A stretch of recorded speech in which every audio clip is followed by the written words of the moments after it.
Joining us now on the line is Ann Coulter, best-selling author. Go ahead, Ann. What's your theory on the decline of the Academy Awards?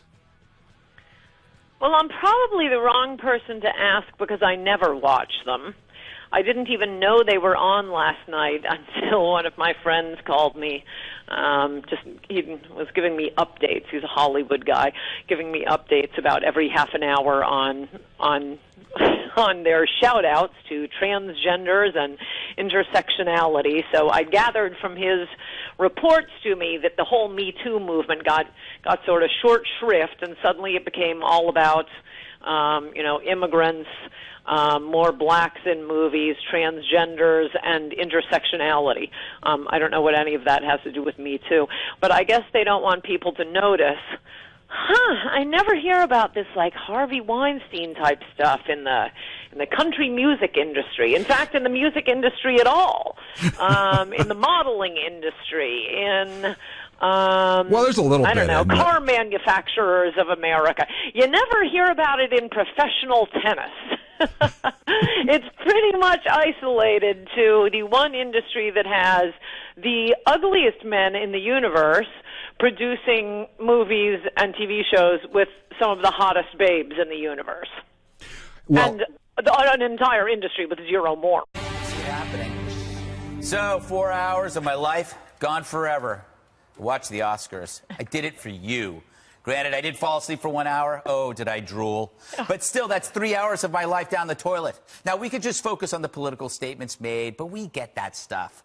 Instead, why do people like me who really, really love movies really hate the Oscars? I grew up with the 1970s Saturday matinees where you arrived in the morning and you left when it's dark.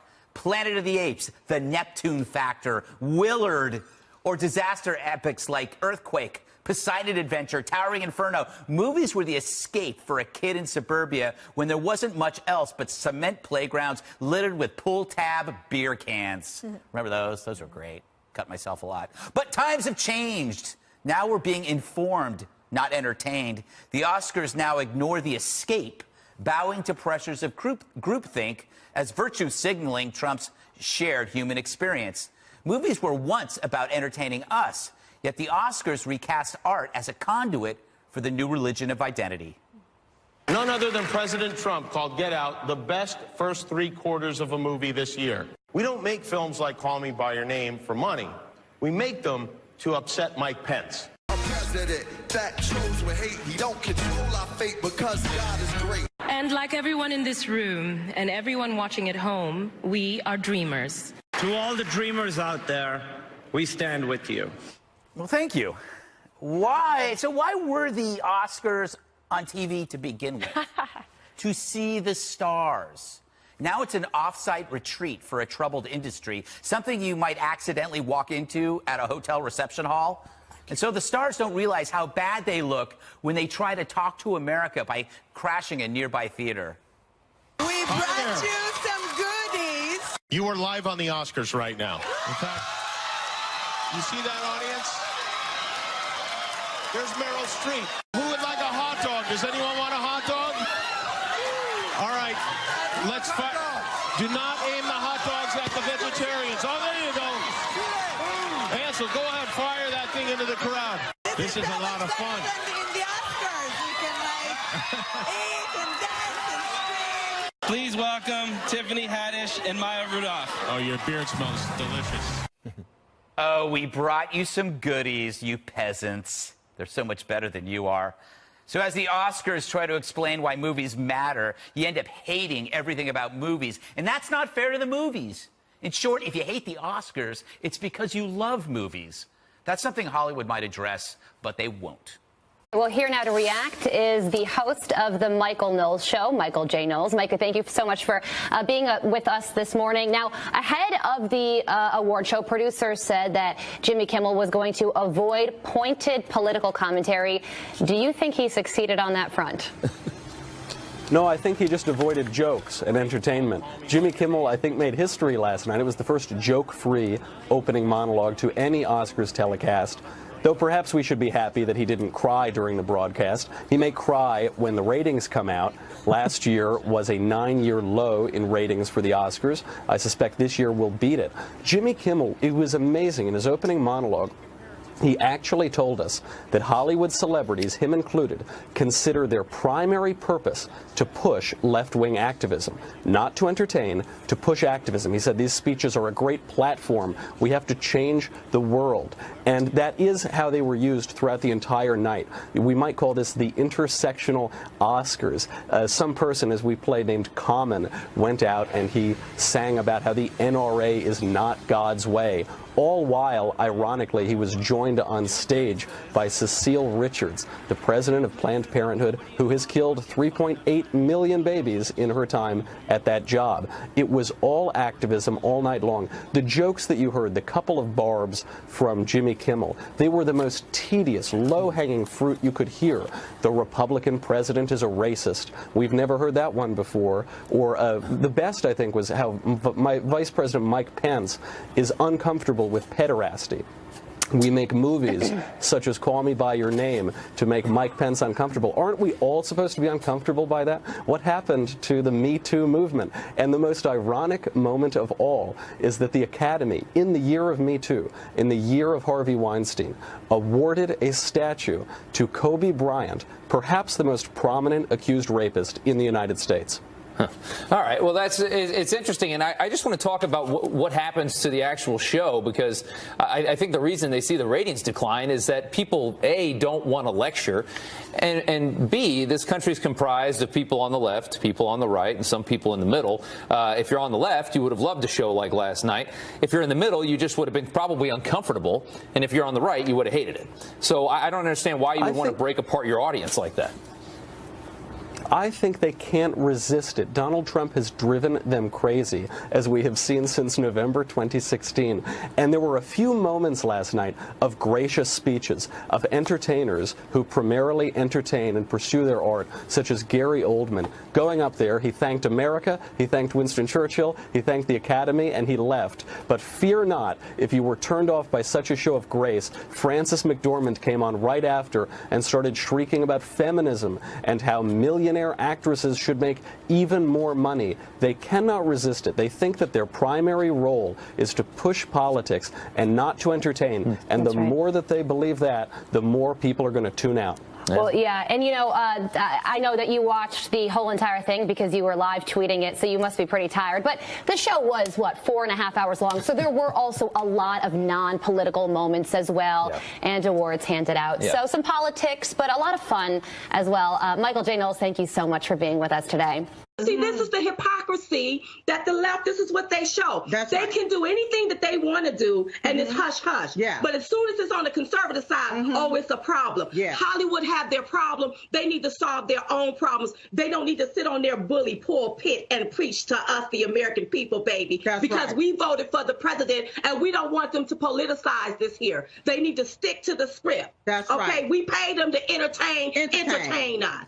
They said originally, the Oscars made a big deal about it's not going to get political. The host is Jimmy Kimmel, who has been very political. And actually here we've got a quote from Oscar producer Michael DeLuca. He says Jimmy's job as host of his own show is different than that as his job of Oscars. His monologue, his humor is less issue-oriented. For our purposes, it will be current, but not as pointed. Good luck with that. Jimmy Kimmel's show has turned into leftist propaganda promoted by Nancy Pelosi and Chuck Schumer.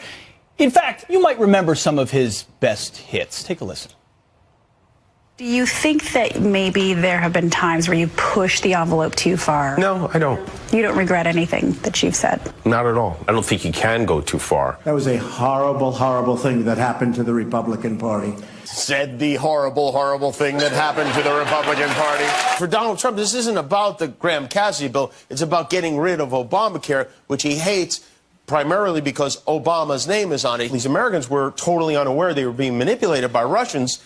But here's the thing. Now that they are aware, it doesn't make a difference. They still don't believe it because everything that isn't Fox News is fake news. If they're so turned off by my opinion on health care and gun violence. Good riddance? Well, not good riddance, but riddance. It's funny to me. I mean, it's like, I'm not offended by what his opinion is. I just don't think he's funny anymore. Yeah. He's just not funny anymore. So good luck trying to get politics out of Jimmy Kimmel's Oscar presentation. As I say, one of my great irritations in life is this game that is played by folks in Hollywood, in the entertainment community, where they make a bunch of content and they do it with politics explicitly in mind. And then if you respond to that, then it's you who are being oversensitive. So if you say that The Shape of Water, a.k.a. Grinding Nemo, a movie in which a woman has sex with a fish, but only after she is helped by a communist, a gay guy, and a black woman, and she herself is mute, she helps a fish escape to her bathtub where she has sex with it. If you say this may have some left leanings, if you say this may have some political messages, then you are saying, how dare you mention that it is a great piece of art? How dare you? Who do you think you are? Right? It doesn't matter that people who have worked on the movie say it's political. It doesn't matter that critics have said it's political. It doesn't matter that viewers know it's political because it's obviously political. If you point out that it's political, no. How dare you call it SJW Splash? You're oversensitive. You're ruining the art. Just terrible. If you mention They Call Me By Your Name, which won Best Original Screenplay or Best Adapted Screenplay last night. If you mention that that's a story about a 24-year-old dude seducing a 17-year-old dude, which means that the dude who he's seducing is underage, and that if you made that movie about a man and a woman, this would now be part of the Me Too movement. Or if you mention that if that guy who was 24 was named Kevin Spacey, he'd be banned from Hollywood for doing that in real life. No, how dare you? It's a beautiful love story that has no political agenda at all. None. No political agenda. If you mention that there are a slate of movies last night that were mediocre at best, but were praised to the skies because of the intersectionality of the people who made them. So, for example, Lady Bird, meh. Just a meh movie. It's as Sonny Bunch puts it correctly, it is a longish episode of Roseanne. Right? That if you say that, if you point out that Greta Gerwig's movie is like it's not the worst movie ever, but it's not the best movie ever, that's because you must hate women. If you don't pay attention to, if you think that Black Panther was like a good action movie, like a nice good action flick, but it wasn't the most important movie of all time, you are politicizing it, not the New York Times, which ran 1,000 think pieces about how it was the most important movie ever. Right? If you say it may not be the most important movie ever, then you are the problem and you're triggered. You see, here's the deal, folks. I'm not angry about any of this. I'm not upset about any of this. I'm just pointing out the hypocrisy of people who overtly state that they are acting in political fashion. Then the minute you say, well, you know, I'm not really fond of politics being shoved in my face, they go, oh, clown nose on. No, we're just your jesters. We're just your entertainers. We're just here to entertain. So what really ripped the mask off last night is Jimmy Kimmel made a joke in the middle of the Oscars. First of all, of course, Jimmy Kimmel was asked back because now he is, as Guy Benson puts it, the Pope of Hollywood. He is the secular Pope. And Jimmy Kimmel, who somehow has elevated himself from staring at boobs on the Man Show and asking women to find out what's in his crotch with their faces, legitimately, right? He's moved on from that to being the Me Too, anti-gun, pro-Obamacare spokesperson for the left. So he was asked last night to do his routine, and his routine was predictably not funny in the slightest. So here's my honest take on the Oscars. I did not watch 1 minute of this live, and I was much happier for it. I watched the highlights later.